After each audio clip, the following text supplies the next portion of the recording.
Yo, my name is Avon. I'm from Spring Valley, New York, Avon Projects. I am hip-hop, so I'll let you, boy.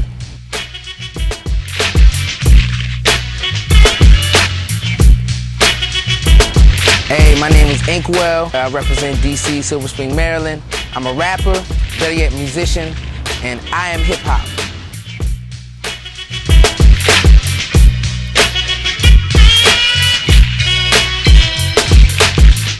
What's going on? I'm Shaka. I represent Washington, D.C. I'm a paralegal, and I am hip-hop.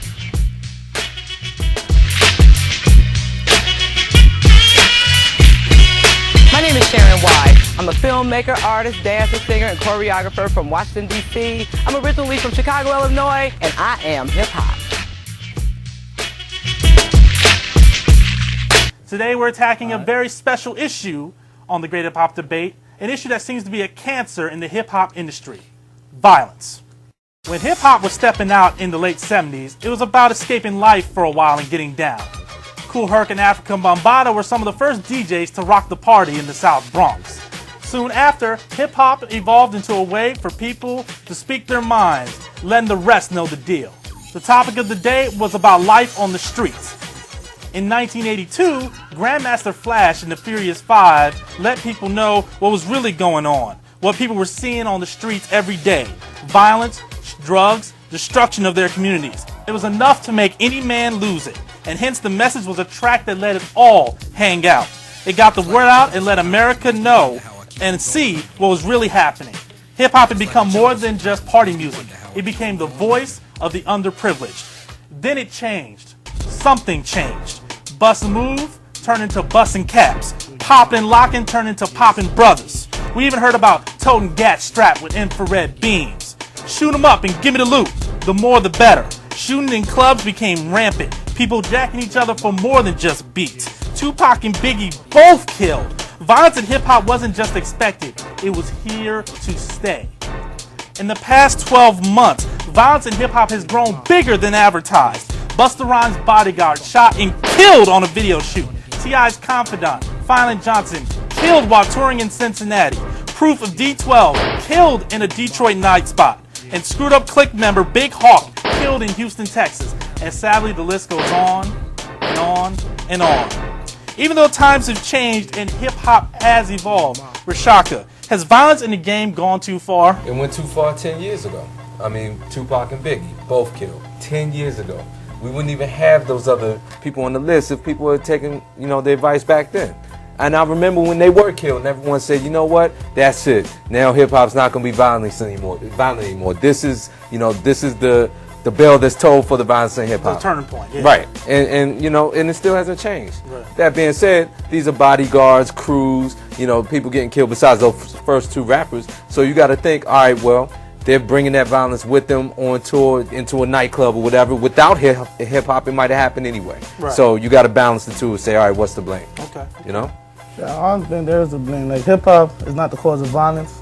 It's ignorance. There's a lot of things that's going on in the streets that people thinking they want to take hands, and they're taking their hands to it. They take, like the T.I. situation. Something happened in Cincinnati. T.I. and his people was performing in the club. The locals over there didn't appreciate that. Right. T.I. bringing that type of, to their city.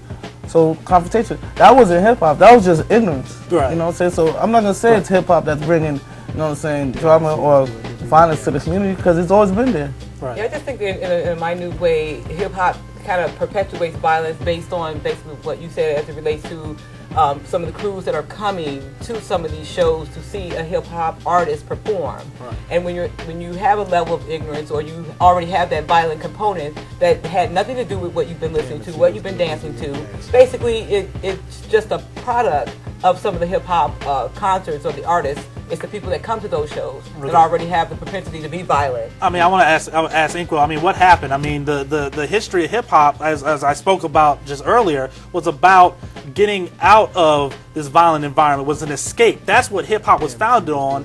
Furious Five the message was talking about, we want to get out of it, don't push me because I'm close to the edge. Inkwell, what changed?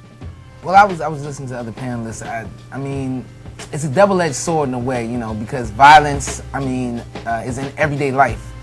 factor, you know, and although, you know, it can be done tastefully, and, you know, we need to take responsibility for the lyrics, and because we know that some people will, you know, assert that ignorantly, you know, and I think that's, to recap on what Avon was saying, I mean, yes, there is a lot of violence in hip-hop, but more importantly, you know, we have to start taking responsibility for what we're saying and realize how much power we do have.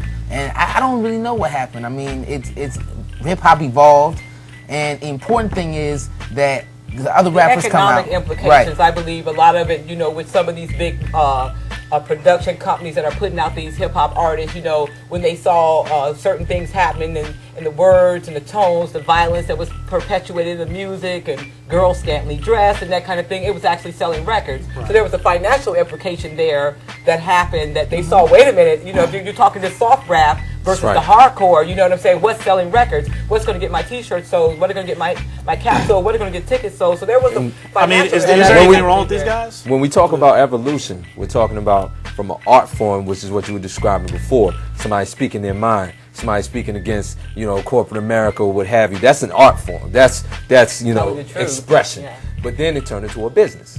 People realize violence especially makes money, and when you incorporate violence into this art form, you can make billions of dollars, which is basically what happened. And that was the turning point. When they realized you can make a product. At the end of the day, it's all music. Yeah, it's like they're not telling you, like 50's not telling you to go kill so and so. Right. You know what I'm saying? It's only music. I agree. That mindset that you want to kill somebody, and you have somebody like 50 Cent who is an icon, who is the only leader that you have to look up to because your father's not there, your mother's not home, or whatever the reasons are, and this is the person that you're looking up to. Then basically you're going to do what 50 low self-esteem. Most of these rappers that actually are out here and people are getting shot in their crews and they're getting shot at, there really is a fine line between their music and their real life. They out there talking about they shoot people or they shot at people and they sell crack and they sell drugs. 90% of them, I'd say, almost 100% of them really live that life, you know, and unfortunately it's a stigma and it's something that stays with them, you know, just like Cassidy. You know what I'm saying? Like it's kind of one of them mind frames. That's a very good example. What are you doing? What are you doing? Still living this life? See, that's the thing. Like, you lived that life before, right? You can't live it now. Like Cassidy, he really felt like, I think he had to live his rhymes. He had to live his rhymes, so he did what he did to sell records. Like half of these cats be selling records just cause, you know what I'm saying? They're not making good music. You know what I'm saying? They're not. They're just selling. No, not at all. They just, I mean, we're gonna talk about that life imitating the life imitating art. We're gonna talk about that in the next segment. I mean, my thing is this, you know, you know, we talk about violence, and I think, you know, where a lot of us are sort of attacking these guys, rightly or wrongly. My thing is this: is that is it okay for these guys to rap about violence? Because it seems like, you know, these guys are living it. Maybe small bit, but some of these guys are living it. It's expression. It is expression, but they also need to accept some form of responsibility and accountability for what's going on. And I think it's very important that, you know, as, you know, especially in the black community, we show support for these rappers that are talking about selling drugs. We show support for these rappers to show a different part of, like Lupe Fiasco and somewhat Kanye, that aren't living these lives, because it's creating a negative stigma among black men in the black community. Like, this is all we do. There are a lot of people that do not know black people, a lot of black people, you know, and they think that this is what all black people do, and that's not me. It's about balance. I mean, a lot of the rappers don't. Now, that being said, they should accept some responsibility, but not total responsibility. Okay. So, for example, when we try to say all the violence is your fault, no, it's not. We accept some responsibility. Hip hop does not cause violence. It doesn't. Okay. I don't want to interrupt you guys, but we're going to come right back. We're discussing hip hop and violence on a special edition of the Great Hip Hop Debate. We'll be right back. For more information on this and other Great Hip Hop Debate programs, please visit our website at www.diverseworldorder.com.